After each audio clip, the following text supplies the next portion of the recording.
I'm an only child, and I grew up in Spring Branch. My father came to Houston after World War II and met my mother. My father decided to be a small business owner. He was a service station dealer. Mother was a stay-at-home mom for a few years, but my mother really isn't good at being a homemaker. So she went back to work.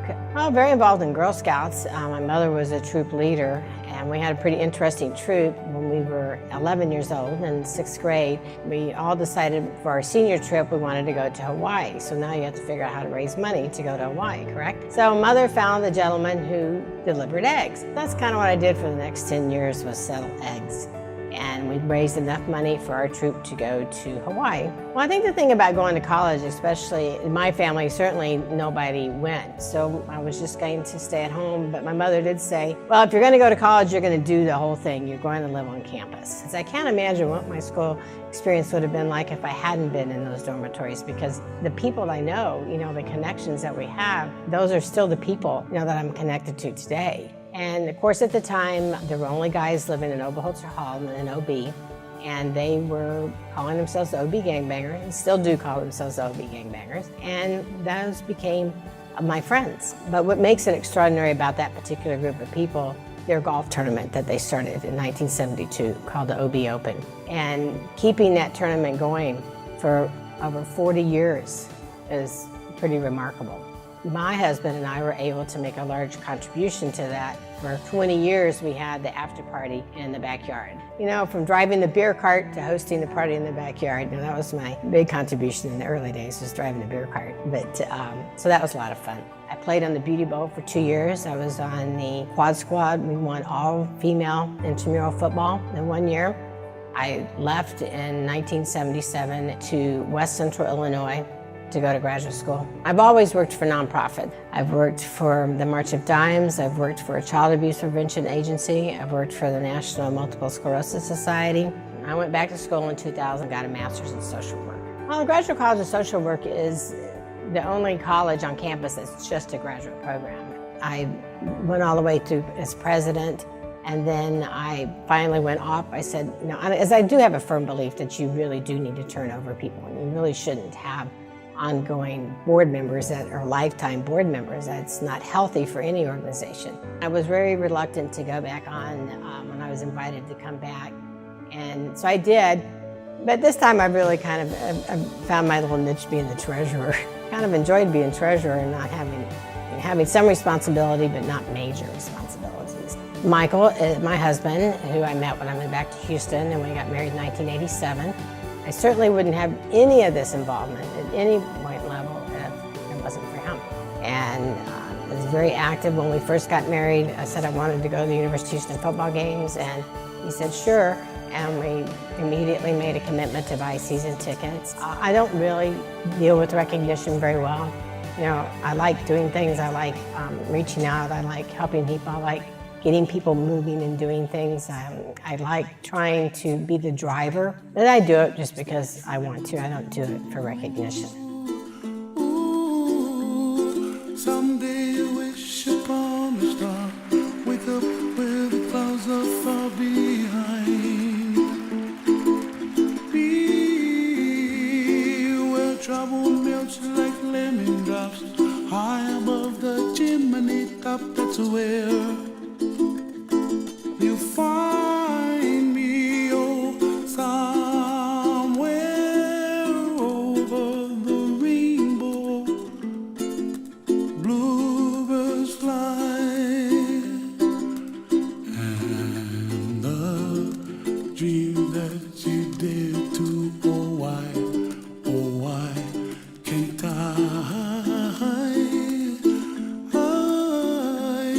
Someday I wish upon a star, wake up where the clouds are far behind. Be where trouble melts like a lemon drops, high above the chimney top, that's where you find me, somewhere over the rainbow, way up high. And the dream that you dare to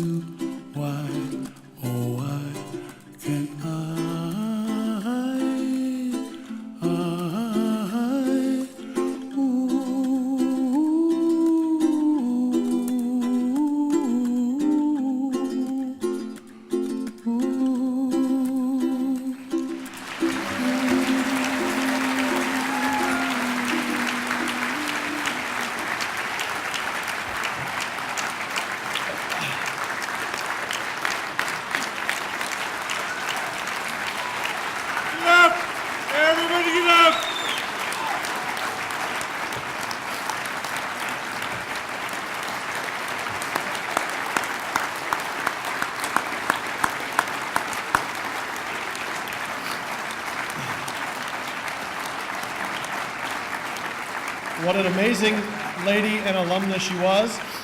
Barbara passed on February 7th of this year. They say you can't cry and drink water at the same time, so I hope this works. Please join me in welcoming her husband, Mike, to the stage, presenting Mike with Barbara's Outstanding Volunteer Award, our past president, Joe Pogge, and in from California, her good friend and Distinguished Alumni Award honoree, Robert Wohl. Ladies and gentlemen, a big hand for Mike.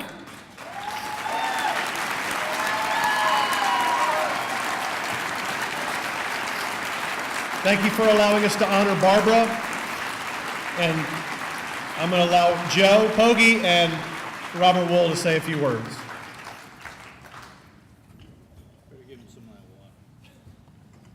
Yeah, they should have put a bottle of something else up here. We can arrange it.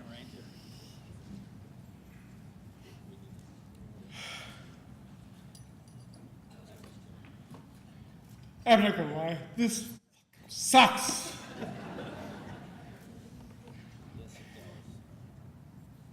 Barbara Parent, one word, inspiration. I got to the U of H campus, and by God, she took me under her wing. She showed me the way. She inspired me. She told me dedication. She told me loyalty. She told me passion. She told me every word in the dictionary that needed to be called leadership. And I gotta tell you, it didn't end at U of H. When I got done, what she did in the community, what she did for U of H, she got my bony ass back involved with U of H. I mean, God, I don't know. I think she had season tickets for the golf team.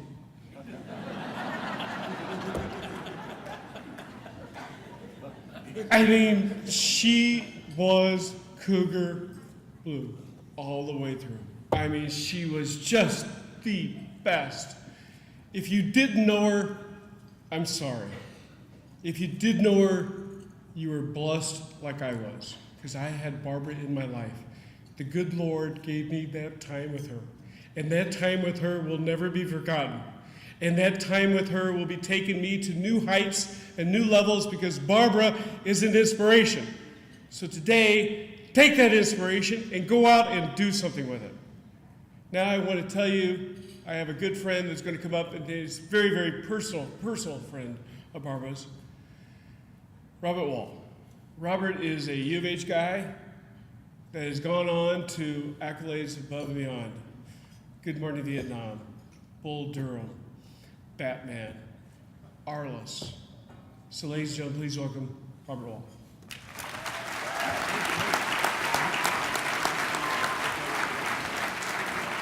Thank you. By the way, was I the only person who drank the salad dressing here? I thought it was a smoothie. I really did. I swear, I go, blue cheese smoothie. I never had that before. I swear to God, I did it. Mr. Sophisticated Hollywood, yeah. You won't need these.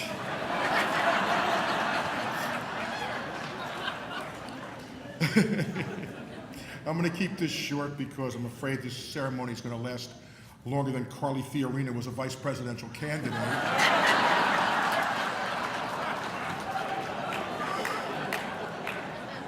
Did Matthew McConaughey really get $125,000?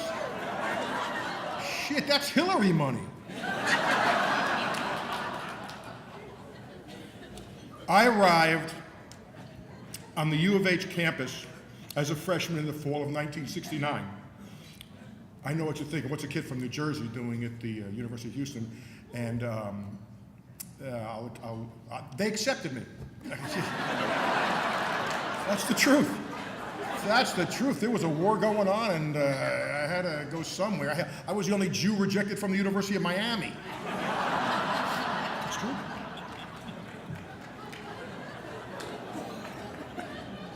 Anyway, I arrived here, and I knew nobody. I was as lost as a Florida State defensive back at the Gator Bowl.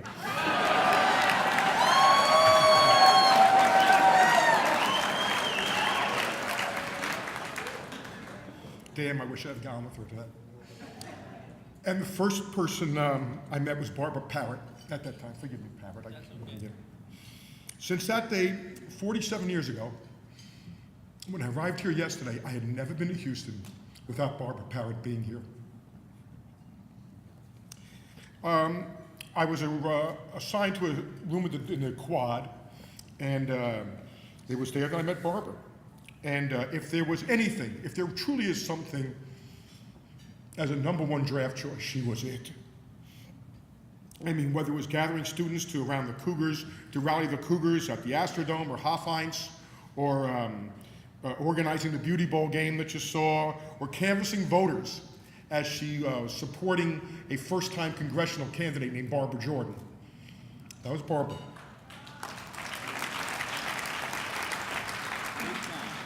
She introduced me to the world of chicken fried steak, for which I never forgave her. Except now. And when some of us Yankees didn't have a place to go come Thanksgiving time, Barbara was the one who took us in. Back on April 22nd, 1977, I'm visiting Houston, and I get a call from my sister saying my father had just dropped dead. It was Barbara who consoled me the rest of the day, making sure I was okay. This woman was fearless of criticism. Now, she had strong opinions. Mike, did she? I mean, both Mikes, I can tell you.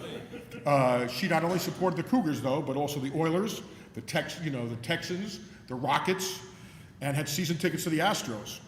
I think she'd get a kick out of the fact that right now, at this very moment, she has the same number of home runs this season as Carlos Gomez.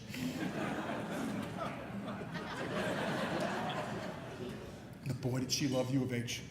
She loved it. I mean, through the good years and not so good years, she always cheered us on. And she loved this man. I mean, her and Mike, you and her made a partnership.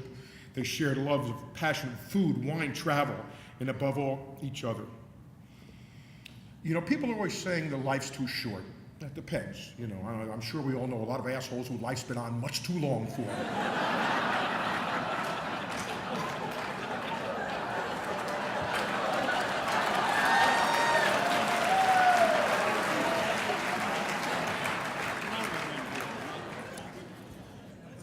But this is not one of them. Back in 2008, I wrote a piece for the New York Times just before the first presidential debate between Barack Obama and John McCain at that time, which was happening at the University of Mississippi. And I'm going to close with this story. As part of the festivities, back in 2008, they invited me, the University of Mississippi was hosting the debate, and they invited me to perform assume the position, this pop culture historical monologue that I had done on HBO. And as I agreed, on my way there, I was back in 1970. Suddenly I transferred back. I was a sophomore here at U of H, and our underrated Cougar football team was traveling to Oxford to play Ole Miss, a top 10 team which was going for a national championship that had a strong-arm quarterback by the name of Archie Manning. The Cougars had beaten Ole Miss 2 years prior to this, and Manning, along with the rest of the state, wanted revenge. A rabid fan, along with a few dorm mates, and led by Barbara Parrott, said, hell, we're going to go to Oxford and we're going to root on the Cougs. Now, I got to tell you, this isn't as easy as it sounded. Barbara said we were going. She got her mom's car. I think it was a Cadillac. Bob, what kind of was it? Cadillac, right? This is 1970. This is the heart of the Vietnam War, hawk dove, and Barbara was no hawk. And we had hair down to here. I got this Jufro going on here. And the images of driving in the Deep South did not lend itself to a sense of security. You got to remember that also, we're traveling to a place, we stopped at a town called Philadelphia, Mississippi. And Bob, I remember, he said, Philadelphia, Mississippi. Philadelphia, I've heard this name before. And it's only 7 years after, in Philadelphia, Mississippi, is where Mississippi burning took place. This was it. This is where the kids were killed. And we're traveling there, and we all the long hair and everything. So, there was one other thing I should say. Houston was also the first school in the South to allow black ball players. Yeah. A fact of no small importance. Now, for the most part, the ride was uneventful. Once we got to Route 278, however, there was this two-lane road that was the only road in and out of Oxford to the school. Traffic was at a standstill. We suddenly found ourselves inside a very slowly moving lane. Cars decked out in rebel colors. We were receiving disapproving glances caused no doubt by the Texas plates, "Go Cougars." Whew, I mean, Barbara's driving, I was riding, pardon the expression, shotgun. Remember, this is the same year as Easy Rider. You got to remember this. Then, up ahead, on the side of the road, a lone figure began to materialize. I mean, materialize like Omar Sharif in Lawrence of Arabia, coming out of the desert. You know, you saw that thing, we got closer and closer and closer, except it wasn't Omar. It was this teenage hitchhiker, and he was being passed by car after car after car after car, and I couldn't imagine why nobody is giving this kid a lift. Was this some kind of hazing joke, or could it be that this kid was black? Barbara pulls over. Without thinking twice, she pulls over. Hop it. So now it's Texas plates, Go Cougars, a bunch of long-haired freaks, and a black teenager. We're rolling the dice now. She climbs into the back seat. I said, "Who are you rooting for?" He said, "Ole Miss." I said, "Why?" He goes, "Because it's my team." And Barbara says, "That's the attitude. Damn right." In spite of all the obstacles, before him, he was going to root for his team. And Barbara, he taught us the Ole Miss cheer. It went, hotty toddy, gosh almighty, who the hell are we? Hey, flim flam, bim bam, Ole Miss, by damn. So we get to the stadium parking lot. The guy jogs out of the car. Forgot to ask him where he was sitting, which I certainly learned I didn't need to worry about, because he, along with the entire African American population, fan, student body, sat in an end zone where a large banner read, "Ole Miss racism." Nonetheless, they cheered Ole Miss every play. And why not? It's their team. So despite being surrounded by the Ole Miss faithful, Barbara cheered louder than everybody for the Cougars. Unfortunately, Ole Miss, beat Houston. Archie Manning finally won the game. It was a hollow victory. We wound up breaking his arm in that game, and he didn't play the rest of the season, and we crushed their national championship hopes. But it was Barbara. Barbara was fearless, just totally fearless. She was a champ. You talk about a true champion of the underdog. Somebody who would defy any criticism, was going to stand up for her rights and stand up, more importantly, for yours. That was Barbara. All I know is that I miss her so much. And all I can tell you is, God, come September 3rd, you better not be a Sooner fan, because you're going to hear it like you've never heard anybody yell for UX before. God bless you. Thank you.